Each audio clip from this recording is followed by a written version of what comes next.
अब बच्चों, पिछले वीडियो में आप लोगों ने जो है भौतिक विज्ञान को जाना।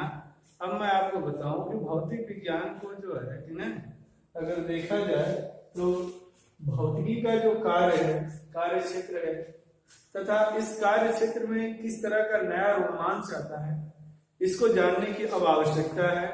क्योंकि जैसे हम पढ़ रहे होते हैं तो हम टॉपिक पढ़ते जाते हैं, लेकिन हमें ये नहीं पता चलता है कि कौन सी चीज किसके अंतर्गत है। जैसे मैं आप लोगों को बताऊं कि आप किसी बड़े हॉस्पिटल में चले जाएं तो उसमें आपको समस्या किस तरह की है, उसको किस डिपार्टमेंट में दिखाया जाए, ये जानकारी होना अति आवश्यक है। अब जैसे बड़े हॉस्पिटल में बीएचयू में चले जाएं, आई डिपार्टमेंट अलग है, गैस्ट्रोलॉजी अलग है, हार्ट डिपार्टमेंट अलग है। तो अलग अलग डिपार्टमेंट बने हुए हैं। बच्चों की चिकित्सा अलग होती है, कोरोना डिपार्टमेंट अलग है। तो उस तरह से जो है सिस्टम जो है कि बना हुआ है, आप नहीं तो भटकेंगे। सही जगह पे जो है कि पहुंचना अति आवश्यक है। तो पिछले क्लासों में आपने जो भी पढ़ा, पढ़ते गए, याद होता गया, परीक्षा में लिखते गए, और कहने का मतलब है पास भी हो गए। लेकिन आप बचपन में बहुत छोटे रहे होंगे तो आप लोगों को जो है कि ये ज्ञान हो गया होगा कि सर पढ़ा रहे हैं, जैसे एलकेजी, यूकेजी, 1-2 में पढ़ाया जा रहा है, लेकिन इतना ज्ञान नहीं हो पाता है कि हम कौन सा विषय पढ़ रहे हैं। हिंदी पढ़ रहे हैं, अंग्रेजी पढ़ रहे हैं और विज्ञान पढ़ रहे हैं। हाँ, पढ़े जा रहे हैं, कुछ हो रहा है, सर पढ़ा रहे हैं, हमें आ रहा है, हम भी बता पा रहे हैं। तो इस तरह की थॉट रहती है। लेकिन ज्यों-ज्यों आप लोगों का विकास होता जा रहा है, अब इस चीज को जानना अति आवश्यक है कि भौतिकी का कार्य क्षेत्र को जो है 2 भागों में बांटा गया है। दिमाग में रखिएगा, स्थूल और दूसरा क्या है, सूक्ष्म। तो ये मैं आप लोगों को बताना चाहता हूँ कि आप यहाँ समझिए कि भौतिकी का जो कार्य क्षेत्र है वो अत्यंत विस्तृत है, बहुत ज्यादा इसका विस्तार है। मूल रूप से इसे 2 भागों में क्या किया गया है, बांटा गया है। ध्यान दीजिएगा कि अगर आपसे कोई पूछ दे कि भौतिकी को कितने भागों में बांटा गया है, तो आप यहाँ बता सकते हैं कि भौतिकी का जो है कार्य क्षेत्र जो है बहुत ही विस्तृत है। जैसे हम आपको बता दें कि मानव को 2 भागों में बांटा गया है, मैस्कुलिन जेंडर, फेमिनिन जेंडर। अब इसके अंतर्गत जो है छोटे हैं, बच्चे हैं, बड़े हैं, बूढ़े हैं, तमाम तरह की जो है कि बातें आती हैं। तो उम्र के हिसाब से मैं यहाँ आपको ये बताना चाहता हूँ कि ये समझिए कि इसका विस्तार बहुत अधिक है, लेकिन अगर आपसे जानकारी के लिए भी रखिए कि भौतिकी विज्ञान को के कार्य क्षेत्र को या भौतिकी को जो है 2 भागों में बांटा गया है।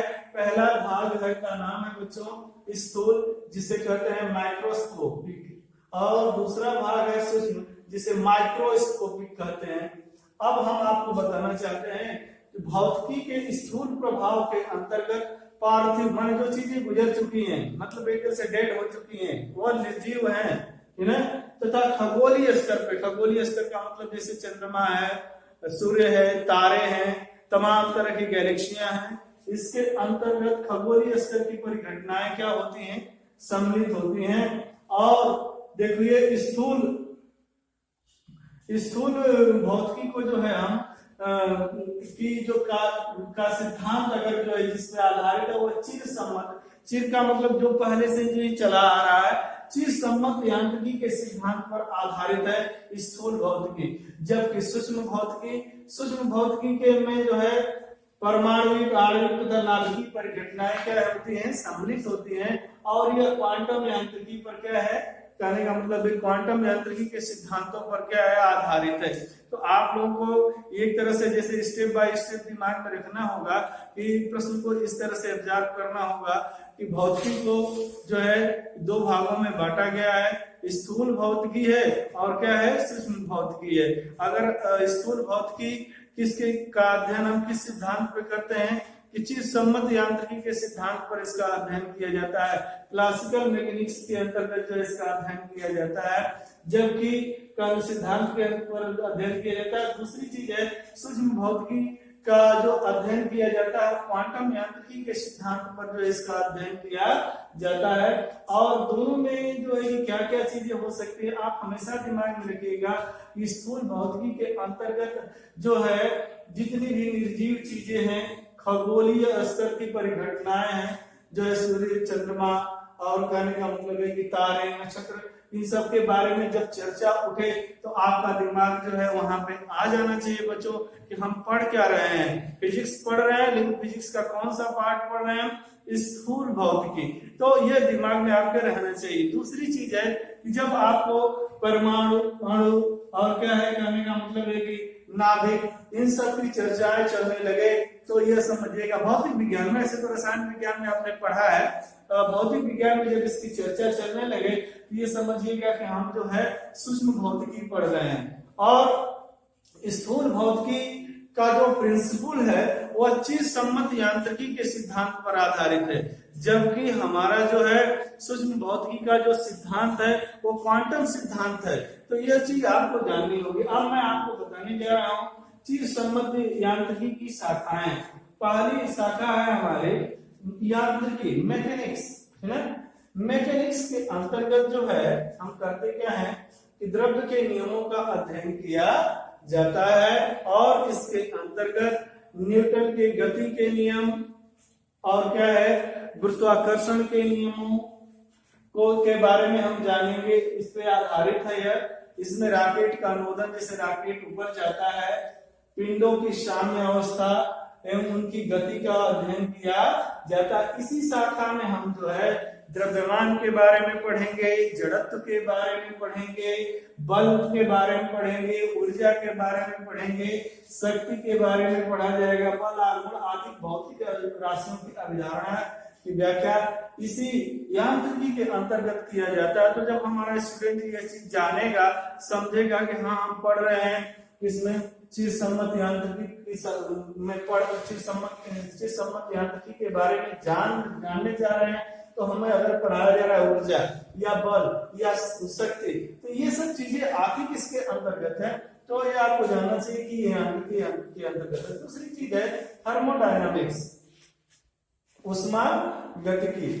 तो चीज सम्मत यांत्रिकी की 5 शाखाएं हैं, यांत्रिकी, उष्मागतिकी, प्रकाशिकी, दोलन तथा क्या है तरंगे और विद्युत गतिकी। तो मैं आपको उष्मागतिकी बता रहा हूँ। इस शाखा के अंतर्गत जो सिस्टम होता है, जो निकाय होता है, वो ऊष्मीय संतुलन में है कि नहीं है, उस ऊष्मीय संतुलन के नियम क्या है, उष्मा प्रवाह की दिशा, उष्मा का कार्य के रूप में रूपांतरण, है ना, रूपांतरण के कारण निकाय की आंतरिक ऊर्जा, एंट्रोपी आदि में परिवर्तन का अध्ययन किया जाता है। तो जब चर्चा उठेगी, फिजिक्स में भी टॉपिक आएगा और केमिस्ट्री में भी एंट्रोपी से आंतरिक ऊर्जा की चर्चा की जाएगी।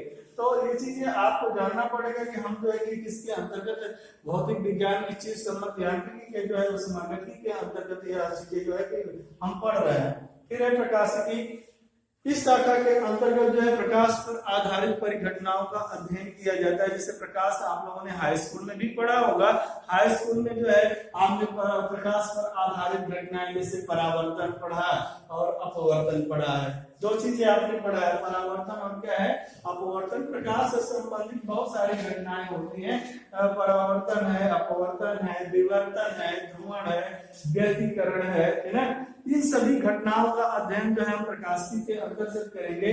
इसी शाखा के अंतर्गत जो है हम जो है सूक्ष्मदर्शी एवं दूरदर्शी के बारे में भी क्या करेंगे जानेंगे। जब सूक्ष्मदर्शी या दूरदर्शी का आप जो है प्रयोग करें तो ये समझ जाइए कि हम जो है चीज सम्मत यांत्रिकी अर्थात कहने का मतलब क्लासिकल मैकेनिक्स के जो है प्रकाशिकी जो है कि पार्ट को हम पढ़ रहे हैं, ऑप्टिक्स को पढ़ने जा रहे हैं। अब मैं आपको बता रहा हूँ दोलन तथा तरंगे। दोलन जैसे आप लोग झूला झूले होंगे, कोई चीज कांप रही है, जैसे मोबाइल वाइब्रेशन में डाल देते हैं, या आप ठंड के मारे से वाइब्रेट हो रहे हैं, या डर से हो रहे हैं, या कभी कभी आप लोगों ने देखा होगा पिक्चर में कि बिजली का शॉक लगा देता है कोई, तो जो है कि आदमी जैसे कैसे वाइब्रेट हो जाता है। उसी तरीके से जो है कि कंपित वस्तु द्वारा जो है उत्पन्न विक्षोभ। कंपन का मतलब ये जैसे कंपित वस्तु का अर्थ क्या है ये समझना होगा।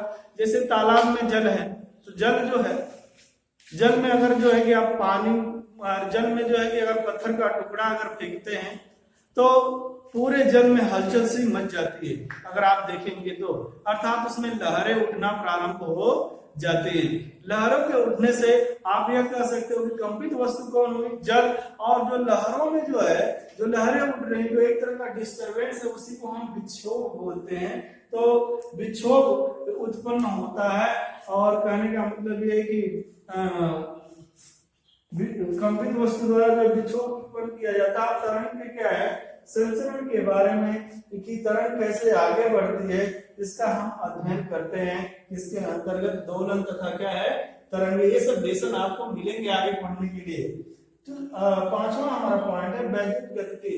इस शाखा के अंतर्गत आवेशित वस्तु तथा चुंबकित वस्तुओं से संबंधित परिघटनाओं का अध्ययन किया जाता है।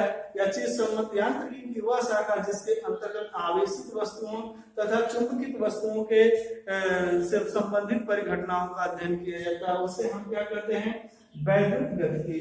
और सूक्ष्म भौतिकी हमारा जो दूसरा पॉइंट है, ये वाला सूक्ष्म भौतिकी, इसके अंतर्गत जो है परमाणु एवं नाभिक से संबंधित घटनाओं का बच्चों अध्ययन किया जाता है। इसके अंतर्गत परमाणु की संरचना, परमाणु नाभिक का निर्माण, या परमाणु नाभिक किन किन कणों से मिलकर बना है, मूल कण कौन कौन से हैं, इलेक्ट्रॉन, प्रोटॉन और क्या है, न्यूट्रॉन। ये सब जो है कि फिजिक्स में आपको जो है कक्षा 12 में मिलेगा। सूक्ष्म भौतिकी पढ़ने के लिए जो है कि इससे हम जो है परमाणु के बारे में जानेंगे, नाभिक के बारे में जानेंगे, और परमाणु में कितने मूल कण हैं, इलेक्ट्रॉन, प्रोटॉन, न्यूट्रॉन, इन सभी घटनाओं का अध्ययन हम सूक्ष्म भौतिकी के अंतर्गत करते हैं।